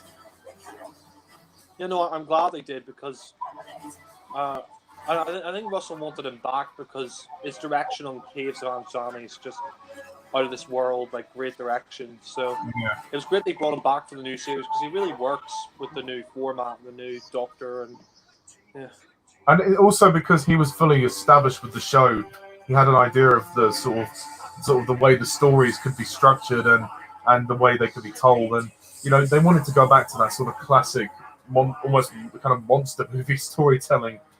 But it was very clever the way they do it. I mean, Graham Harper, I think, earned his tropes as a director. But I liked that moment when the Doctor and Mrs. Moore escaped the tunnel. That was good, tense. Yeah. This was kind of stupid in some ways. Like, why did they go in there in the first place when they could have been upgraded? But I guess because I think they're trying to rescue Jackie. I think that's why they go in there. Yeah, and then they find out Jackie's gone. Oh Jesus, that sound! Ugh. Ooh, yeah, that is a bit scary. Or maybe they're going in there to stop the machine as well. I see the Cybermen helmet there. That's just really well done and really creepy. Yeah, you could argue that the CGI is dated, and it probably is, but it's pretty good for a TV budget, and for 2006, that's it's pretty damn good.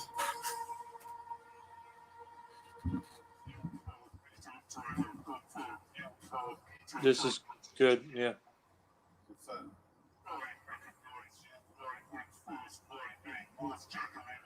Oh. You're lying. You're not like Jackie.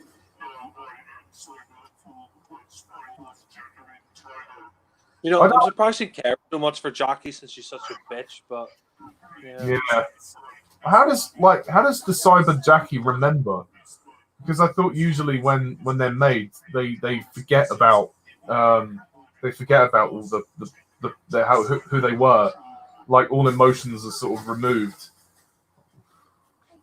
Well, I think they still have all their memories. They just have the emotional inhibitors. So, like the doctor says later on, they have the emotional inhibitors, so they won't go crazy because they won't realize that they're in the suit. But I still think they have the memories, and that's why the Cyberman recognizes. It's very well done scene. I mean, you really feel bad for Pete. He lost his wife. His wife's not a fucking Cyberman. But yeah. It's funny how in obviously that reverses because in the real world, Pete's the one that's dead. now it's Jackie who's died, which is Yeah. strange. A nice twist. Yeah. Cybermen. Why do they have one on the Zeppelin?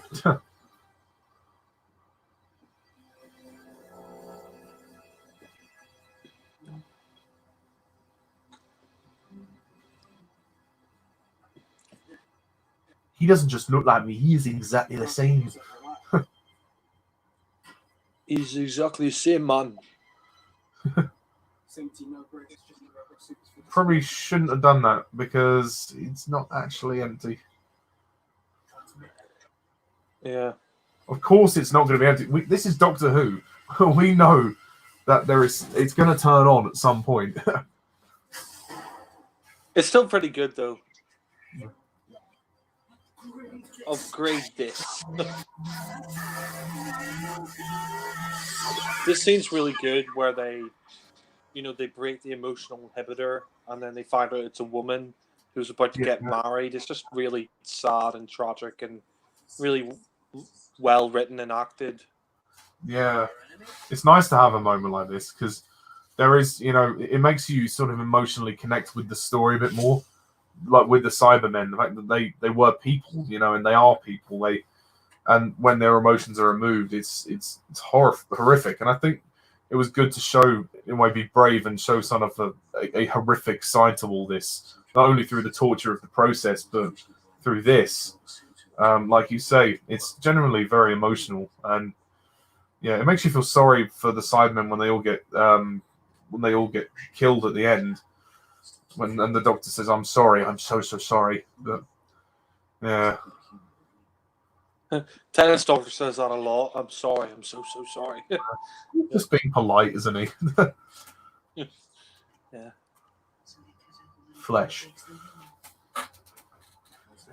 And what's amazing about Russell T Davies' era as well is there's so many practical effects. They don't just go with CGI all the time, which I'm grateful for. Yeah, I agree. Yeah, I love this. Why so cold? Yeah. It's Nicholas Briggs doing the voice, I think. Yeah. Your woman.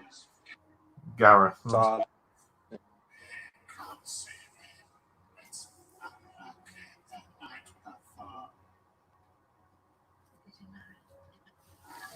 Oh. This is so well done. It's moments like this is why I love Doctor Who, and this story, and it's just such a great moment, and this is what television and Doctor Who can do at its best, just sort of make you feel emotional for the characters and stuff like that. Yeah, exactly. You're absolutely right.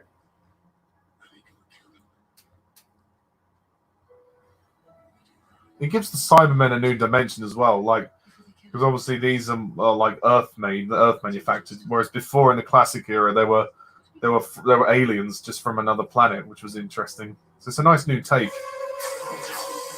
Yeah. Oh, we killed Mrs. Moore.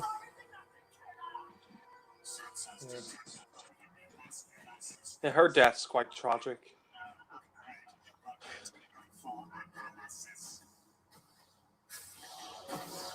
you will be taken for analysis.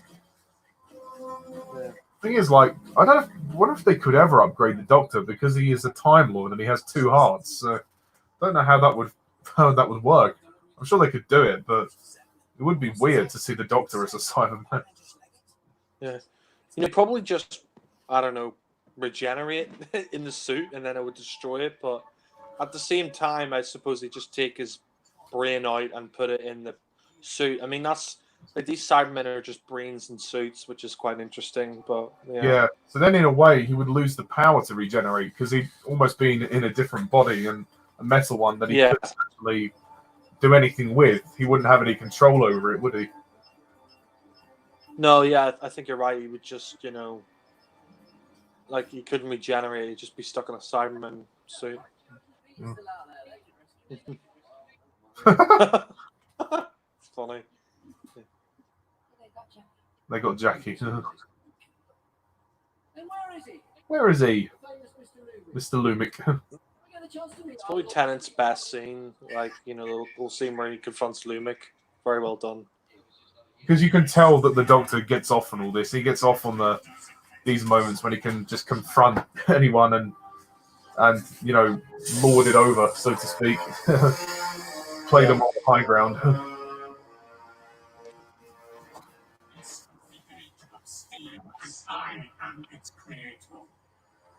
I love how they changed the voice slightly for the cyber controller. It does almost sound like Roger Lloyd Pack has done that voice, and they've just morphed it around a bit.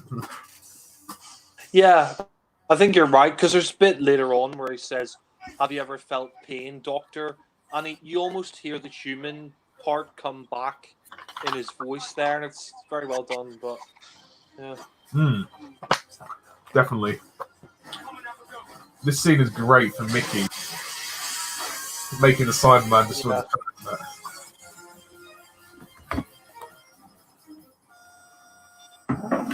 and the people are like, "Oh my god, where are we?" holy shit! They did it.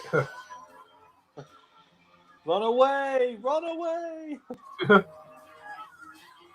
It's funny the Cybermen can't even stop them. Good boys.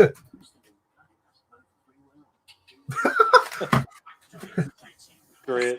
So cheeky, David Tennant. He's got, he does everything with a smile, doesn't he? That's true, yeah. It would be weird to imagine Christopher Eccleston in this story. Yeah. Yeah, it would be a bit weird, but I suppose that's because we're used to Series 2 of Dave Tennant, but yeah.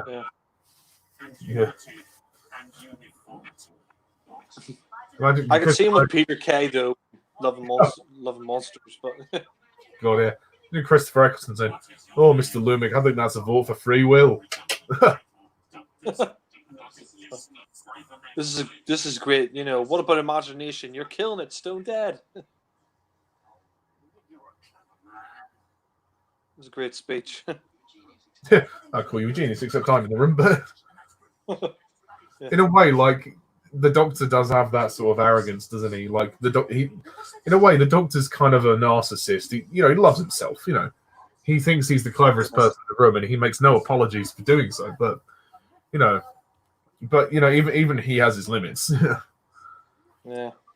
Well, he is a bit of a narcissist, I guess you could say, but at the same time, I suppose he isn't. But yeah, I mean, the most narcissistic Doctor is probably the 6th Doctor, but yeah, completely loves himself.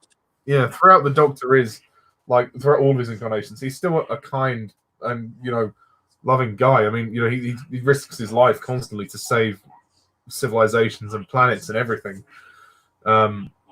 Just because he thrives off it, Yeah. He's a very hard character to play. Yeah, I love that. It's not yours to take.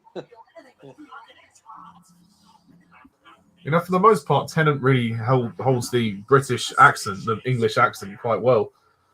I never knew he was Scottish until like a few years ago. Yeah, no, yeah. When I was a kid, I didn't realize he was Scottish until I found out his name was like McDonald, and then you hear his Scottish accent in interviews. But he does a really good job with the English accent. Yeah. Co-behind the emotional inhibitor. I love how he's feeding this information to Mickey, and Mickey because he thinks, oh yeah, Mickey's good with computers. He'll know what to do. He starts to trust him more.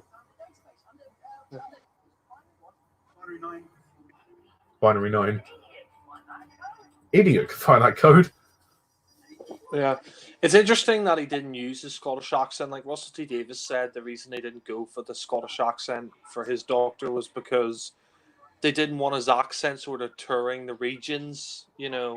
because you had, the northern accent, and then you're gonna have like, a Scottish accent. It's like, And plus, I think wasn't Sylvester McCoy? Didn't he do it Scottish? Yeah, he was Scottish. Yeah. Yeah. So yeah, he has a Scottish accent. So And Doctor Who was always sort of originated from England. It was a British show, so I guess it made sense to do the English accent.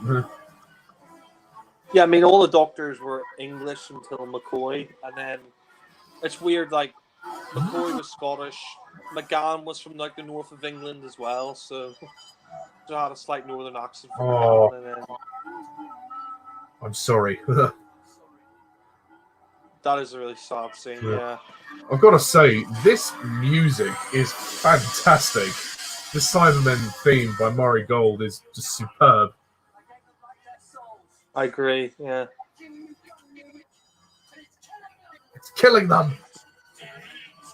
Billie. I love the look of Lumic. Like you can see his brain, and he's got all those lights in his eye sockets. It's quite cool. I mean, considering he's upgraded, why the hell is he still wired up? He was dying before. He doesn't need to be wired up. He can walk around. Like he's been upgraded. Yeah, that is one thing I don't understand. Like, why is he still sitting in a chair? Yeah, this is weird, but we're not leaving them behind. Go, Mickey, go! Dun dun dun dun dun dun dun dun. Brilliant. We're not leaving them all right. I'm not pricky. I'm Mickey. Pricky.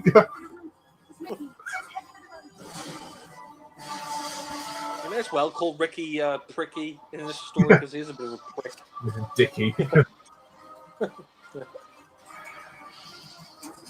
The end of this episode is so good.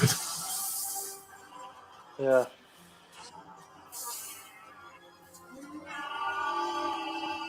It's too late. You've lost everything. Why bother?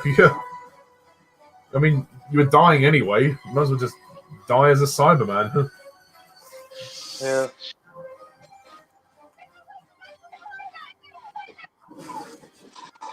PlayStation. PlayStation. That is funny. This is epic. this ending. It's funny. They sort of did the same joke on Stakes in the Plane. They land the fucking airplane. He's like, "Where'd you learn this?" So PlayStation. He's like, "Oh, praises to the PlayStation." Thank God there was a ladder. Yeah. Murray Gold made some brilliant music in his time, definitely. I mean, and Dudley Simpson. I mean, both of them really defined the music of the show, definitely.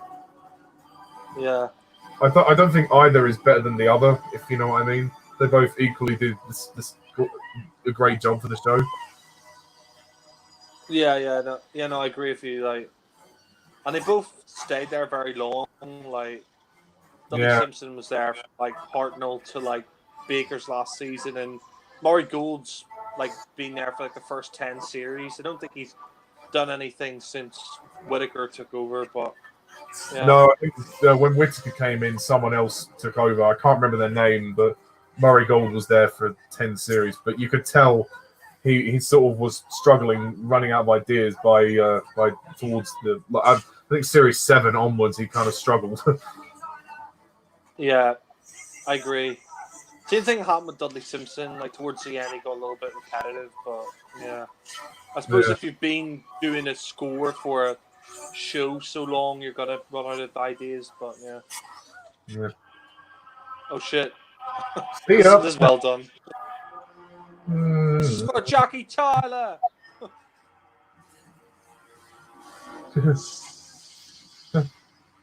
I'm falling. You're not falling, Lumic. You're flying. So, the Voyage of the Damned. We'll have to commentate on some of the Christmas specials in near December. That'll be fun because that was so freaking cheesy when Astrid flies away as a ghost. He's like, "You're not falling, Astrid. You're flying." I mean, I like Voyage of the Damned, but it's not his kind of fault. ripped off. Kind of ripped off Robots of Death with Tom Baker. That story, but yeah. Mm. But yeah. Isn't it amazing how they managed to do all of this in 24 hours? It's a good way to kill time. Yeah, that's true. Yeah. Who are you? Rose. I mean, you said like. Sorry, go ahead. And I was just saying, Rose, you're not gonna convince him. He's not gonna believe you.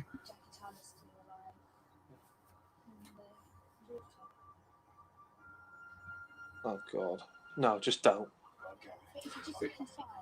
It's almost a retread of Father's Day in a way, like except this time the Pete who's there, it was almost a different character. He really doesn't register with him, like whereas before it was like the real Pete and he just knew, like.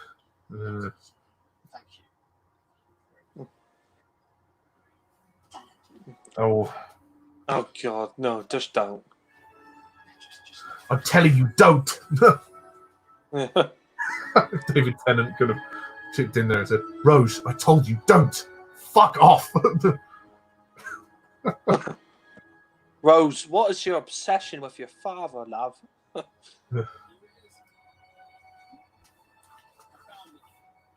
I mean, they said like Dudley Simpson and Marigold sort of defined the sign of Doctor Who. I agree with that, but also Delia Derbyshire, he created the Doctor Who theme as well. Oh yes, that theme, which has obviously been remixed countless times. But I mean, I think there's something to be had in every version. I don't think there is a bad version as such. My least favorite one might be the one for McCoy. It's just, I don't know. It's too techno for me, but it's not bad. Yeah, I'm not a big fan of the Matt Smith first one. I don't like the fanfare they added in it. The dun dun dun dun, dun like. Maybe that was unnecessary, but I thought the actual theme was all right. It was okay, but yeah. It was too orchestral and like the choir in it. It was just a bit much for me, but yeah. But this is a good scene, where he says goodbye to Rose. She's, "What if I need you?" Well, you don't need him. Yeah. With Rose, you don't. Yeah. It's you and the Doctor. You don't need me, you bitch. Yeah.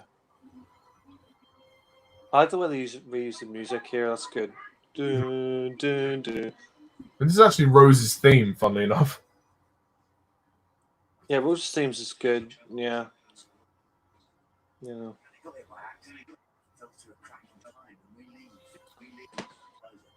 Well, that's not entirely true, is it, Doctor? I mean, you're going to see Mickey again.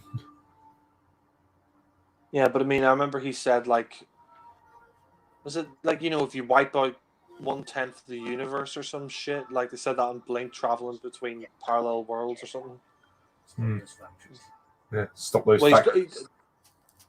He got those like yellow buttons. They could travel between parallel worlds. The Doctor's like, you're ripping the fabric of reality or some shit. But yeah. This is good. I like that, the way he makes his peace with Mickey and he realizes that he's actually a decent guy. And I mean, you kind of feel sorry for Rose, because I think she deep down she still kind of has some love for Mickey, but at the same time she sort of realizes that he's right and that she sort of she's falling for the Doctor. And I mean, I think she's grown to appreciate him a bit more since this point, but she doesn't have any like romantic feelings for him anymore, which is a shame.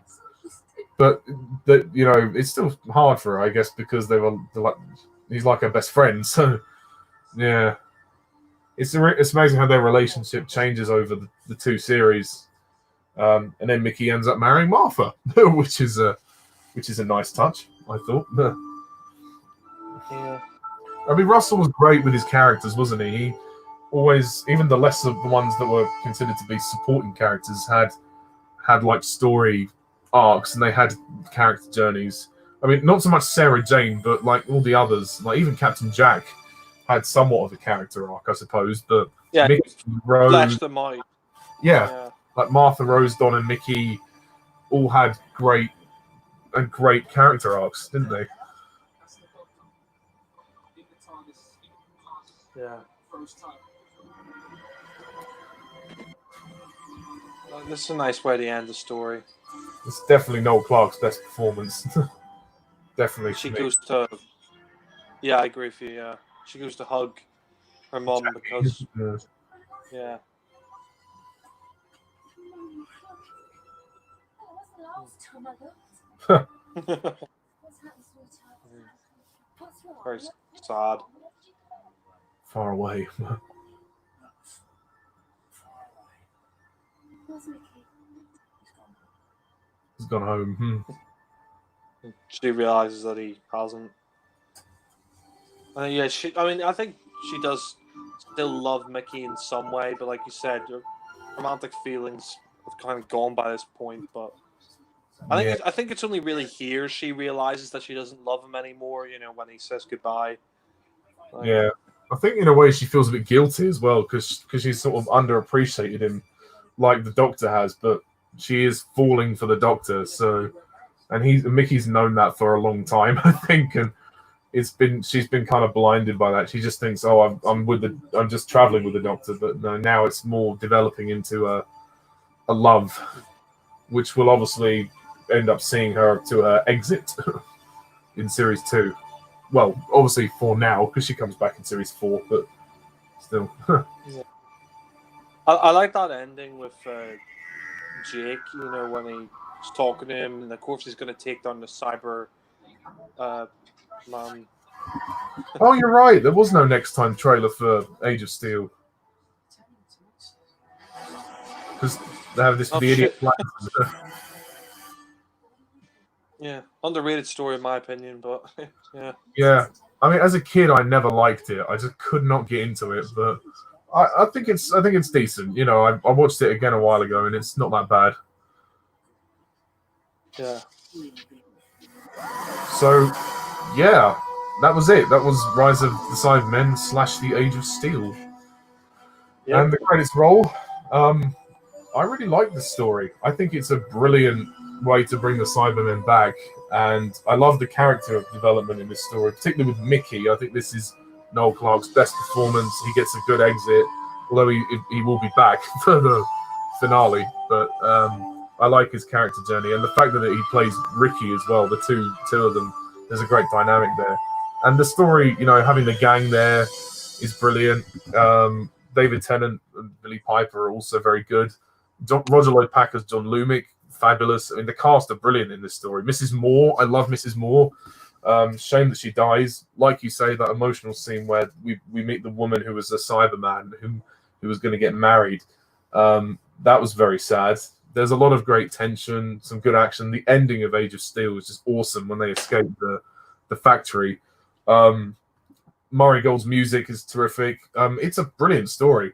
There's a couple of like minor things, like why the hell is Lumick linked up to the chair? Like, I mean, yeah, he's upgraded. He's supposed to have been upgraded. So what went wrong? That's what I want to know.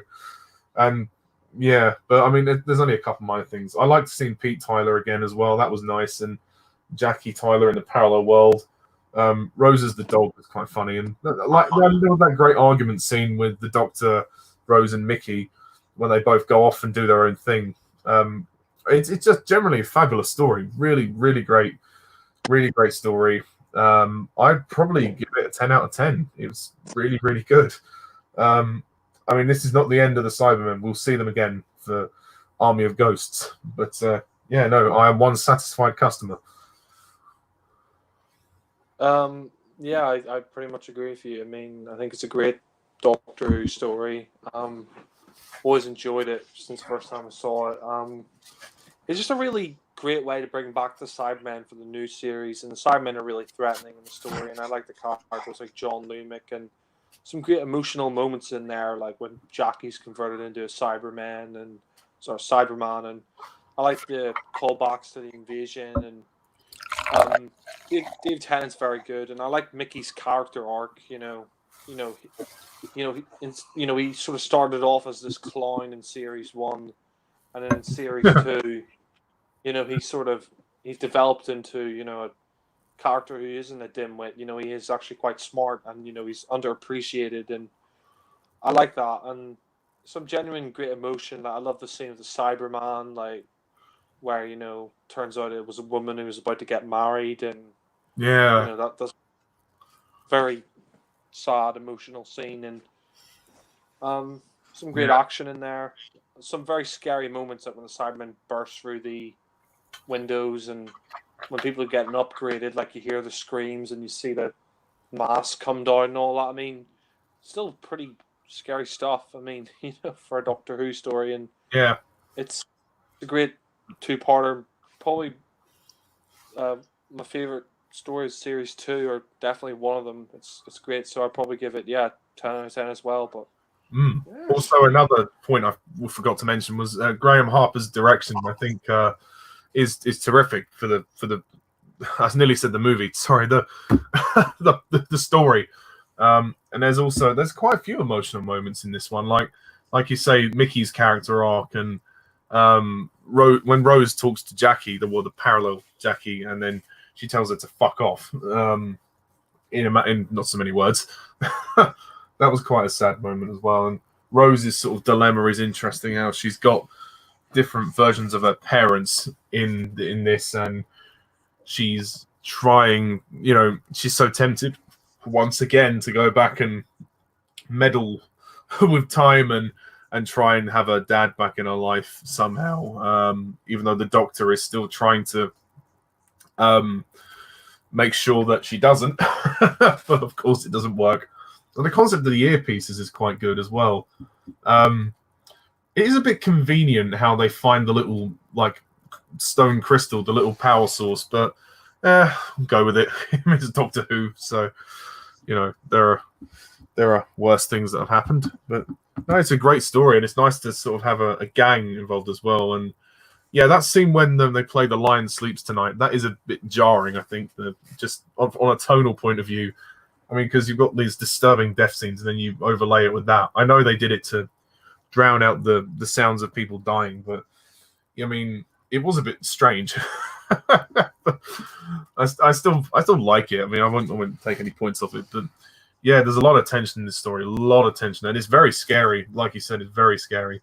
I don't think the Idiot's Lantern quite lived up to this, but still, that was great. Yeah, maybe we should do a commentary on the Idiot's Lantern one day, because I mean, for me, it's a very underappreciated episode. I mean, I saw someone recently who watched it again after many years. Like these guys, they did these review on the Idiot's Lantern. They're going through all the series. They did series 1 and series 2, and they both gave it a 10 out of 10, which I was surprised by. No, I wouldn't go that far, but I will. I wouldn't go that far either, but I do think it is a underrated story, and I mean, maybe one day we should do commentary on that. But yeah. I mean, perhaps I would take the Idiot's Lantern over Love and Monsters, Fear Her, definitely. But it is one of the weaker stories for me. Also, I mean, The Impossible Planet and the Satan Pit is a story I've never watched very much. I'd like to maybe do that one. That would be quite fun. But because that's a good one. Yeah, I really like that one. Yeah. Yeah. I mean, maybe we could do that next. Maybe we could do Idiot's Lantern and Impossible Planet, Satan Pit, because they come one after the other. So, and they're actually the next episodes in this series, which is funny enough. But that'd be quite fun, because I don't remember much about that two-parter. Actually, I always liked it, but I don't know why I've never watched it that much. And it's the first time we see the Ood. The Ood, yeah, that's true. Yeah. They never appear again. Like, they only appear in the David Tennant era. They don't seem to appear in Matt Smith or Capaldi's eras. At least as far as I'm aware, they don't. Well, actually, they did appear briefly in The Doctor's Wife, but they didn't really get much to do. But yeah. Oh yes, yeah, no, that's true. Yeah. Yeah. No, but I really like the Ood. I think they're a great alien. But Mm. yeah, actually, we should do that next time because Possible Planet and Satan Pit, I've always really loved that one. I haven't seen that in years, so I can't remember all of that, but I do always remember really liking that one. But yeah, that'll be interesting. Yeah, and we can do that with the Idiot's Lantern because literally they come after that episode anyway. So, and that would be just over 2 hours long. So, yeah, it's a date. But yeah, well, not in a gay way, but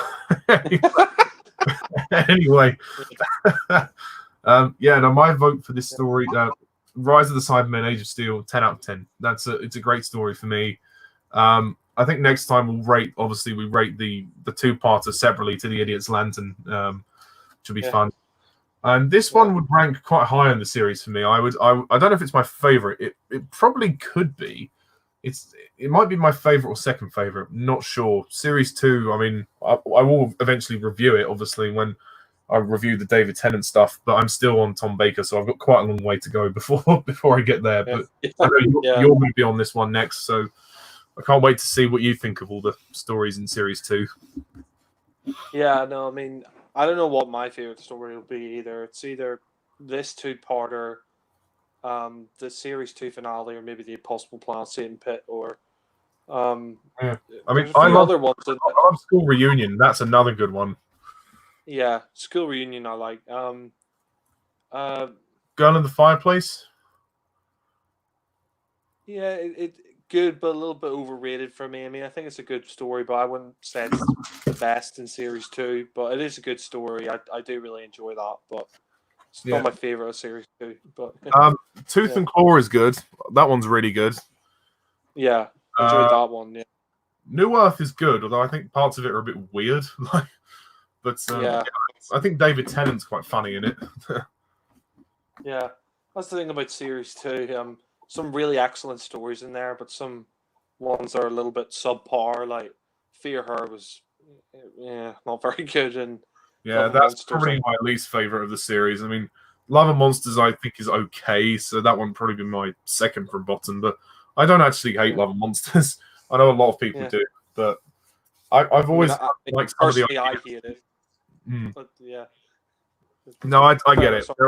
There are some bad things in it, but for me, the first half of it is good, and it starts out like there's an interesting, premise, but I think it gets very messy when we get to like the whole like Elton trying to get in touch with Jackie, and like the second half of it is a bit of a mess for me. But the first half I thought at least set it up quite well. But I get why people hate it. But personally, I think Fear Her is worse. That's just my opinion. Yeah.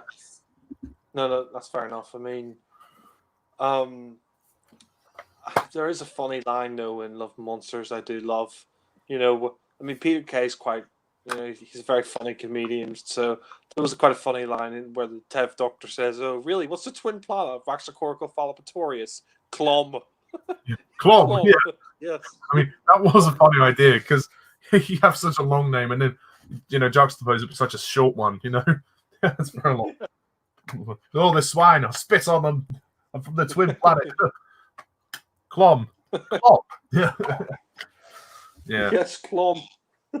Yeah. No, I mean, Love and Monsters it's a weird one. It's a weird one, but I mean, maybe we will eventually commentate on that. I mean, I don't know, but yeah. I mean, heads up for anyone out there. I mean, it's probably going to be a very big rant for that story. Yeah. I hate that story. I mean, when I first saw it, I bloody well hated it. I mean, I don't know. Maybe I'll like it more in a rewatch, but I remember just despising that episode when I first saw it as a kid. I was like, what the fuck is this? This is not Doctor Who, but yeah. Yeah. I mean, the only thing I would say is it's disappointing that the Doctor's not really in it that much. And the Doctor and Rose aren't really in it very much. They're in it for about 15 minutes, if that, probably about 10 minutes. Yeah. And not only that, but what was it? Ursula gets turned into a fucking paving slab. I mean, no offense, but like, that's no life. It turns out she's immortal and should spend the rest of her life as a fucking paving slab. I mean, sorry, Russell, that was bad writing. Oh, we sort of have a bit of a love life. Oh, you suck his dick. Oh, yeah. I think it would have been better to just leave Ursula dead. Don't resurrect her. That would have been weird. Like, if you're gonna salvage her, why not salvage the others? But the fact that he could only bring her back as a pavement slab, like, it is a bit weird. I will give you that. But I mean, that's a fate worse than death. Like, what's gonna happen when Elton dies? She's just gonna stay on a shelf the rest of her life, go fucking mad. Like, no, he'll probably put her back outside with the rest of the slabs, and then someone will step on her. It's just stupid, but But no, I mean, I think as David Tennant's first series, it probably is his weakest, but it's still really good. There's loads of great stories, but I do think series 3 and 4 are way better. Stronger. Yeah. I agree. I mean, series 3 and 4 don't really have any bad stories in there. No, neither does series 1 actually. It's only 2 that has like 1 or 2 stories which are a bit but that's not bad actually. That's not bad to say that. There's only 1 or 2 that aren't very good. That's actually very good. Yeah. And obviously the 2009 specials, there's 1 or 2 that I'm not keen on, but generally they're quite good. So yeah. Agreed. Yeah. 5 years of solid Doctor Who. That's impressive. Yeah. And then it went, ew. Yeah. God, yeah. But no, I think that's pretty much it. We've covered everything for this story. So thank you very much all for listening and watching. And what do you think of this story? Do you agree? Do you disagree? Please comment down below. Let us know. And stay tuned for more Doctor Who commentaries. So until next time, I am Mr. Talos 11. This is Jack, the Film Fanatic. See you next time.